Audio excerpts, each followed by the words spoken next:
राग में कौन कौन चीज़ पढ़ना है। तो ये राग परिचय वाला इस तरीके से ये किताब है। तो जो कि पार्ट ये देख सकते कौन सा भाग 2 है, राग परिचय भाग 2। तो इस तरीके से भाग 2 में से खास बातें देख लेते हैं। इसका 3rd ईयर यानी कि देख सकते प्रयाग संगीत समिति इलाहाबाद का पाठ्यक्रम 3य वर्ष का देख लेते हैं। यानी कि सबसे पहले 3य वर्ष में यहाँ पर भी देख सकते क्रियात्मक 100 नंबर का है, उसके बाद शास्त्रात्मक 50 नंबर का है। तो हम पहले क्रियात्मक यहाँ पर देखते हैं।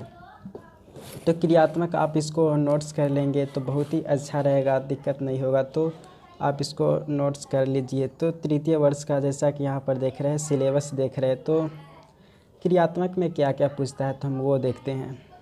क्रियात्मक में ये सब टॉपिक है, जैसे स्वर ज्ञान में विशेष उन्नति होनी चाहिए। फिर है कि तीनों जैसे स्थान हो गया सप्तकों के शुद्ध और विकृत स्वरों का समुचित अभ्यास, कठिन स्वर समूहों को गाना और पहचानना।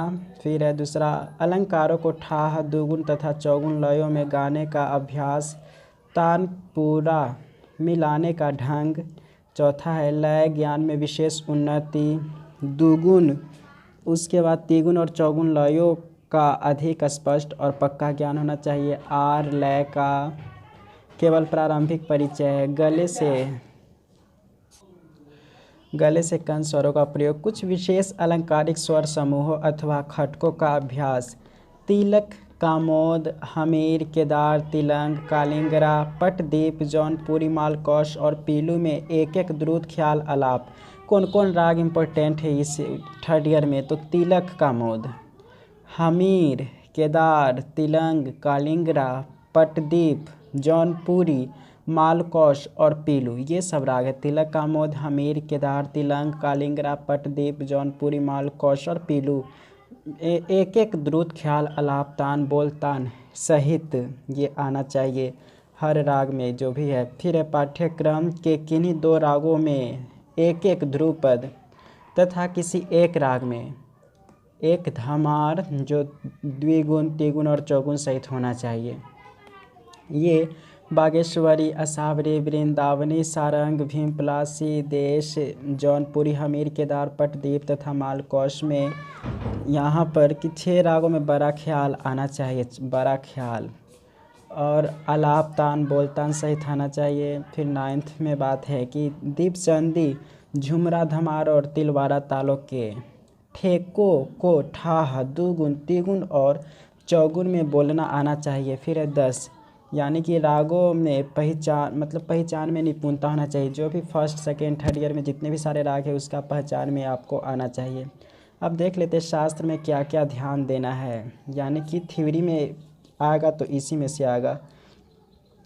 तो थ्योरी में ये सब है कि तान पूरे और तबले का पूर्ण विवरण आना चाहिए, उन्हें मिलाने का पूर्ण ज्ञान होना चाहिए, तान पूरे और तबले को मिलाने का पूर्ण ज्ञान। उसके बाद यहाँ पर है कि आंदोलन की चौड़ाई, उसकी नाद के छोटे बड़ेपन से संबंध क्या है, मतलब इस तरीके से आना चाहिए। फिर 22 श्रुति का 7 स्वरों में विभाजन, आधुनिक मत ये है तो ये आपको पता होना चाहिए। प्रथम और 2य वर्ष के कुल पारिभाषिक शब्दों का अधिक पूर्ण और स्पष्ट परिभाषा आना चाहिए। थाट और राग के विशेष नियम, श्रुति और नाद में सूक्ष्म भेद, वेंकटमखी के 72 थाटों की गणित अनुसार रचना और एक थाट से 484 रागों की उत्पत्ति होती है, इसके बारे में आना चाहिए।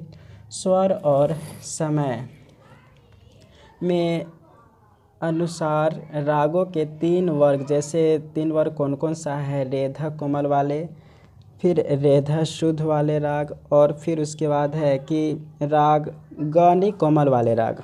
फिर है संधि प्रकाश राग, गायक के गुण और अवगुण, तानों के प्रकार, शुद्ध और सरल, कूट मिश्र, ये सब तान आना चाहिए, अलग अलग प्रकार के तान हैं। बोल तान आना चाहिए, गमक, फिर है आर अस्थाई, गीत के प्रकार, बड़ा ख्याल, धमार जिसको होरी भी कहते हैं, टप्पा का विस्तृत वर्णन आना चाहिए। उसके बाद है पाठ्यक्रम के जो राग है, पाठ्यक्रम के रागों का पूर्ण परिचय, स्वर विस्तार तथा तान सहित। इस वर्ष तथा पिछले वर्ष के तानों का पूर्ण परिचय आना चाहिए। फिर उसके बाद है उनकी जो दुगुन, तिगुन और चौगुन ताल लिपि लिखना। किसी ताल या गीत की द्विगुण आदि प्रारंभ करने के स्थाई को गणित द्वारा निकालने की रीति आना चाहिए। गीतों की स्वर लिपि लिखना। धमार तथा ध्रुपद को दुगुण, तिगुण व चौगुन में लिखने आना चाहिए। पाठ्यक्रम के सम प्रकृति रागों की तुलना। सम प्रकृति जो भी राग है उसकी तुलना आना चाहिए। पाठ्यक्रम के सम प्रकृति रागों की तुलना। फिर है भातखंडे तथा विष्णु दिगंबर स्वर लिपि का पूर्ण ज्ञान। फिर है सारंग देव और स्वामी हरिदास की जीवनी और उनके कार्यों का परिचय आना चाहिए। तो इतना सारा थ्योरी में आपको पढ़ना है। अब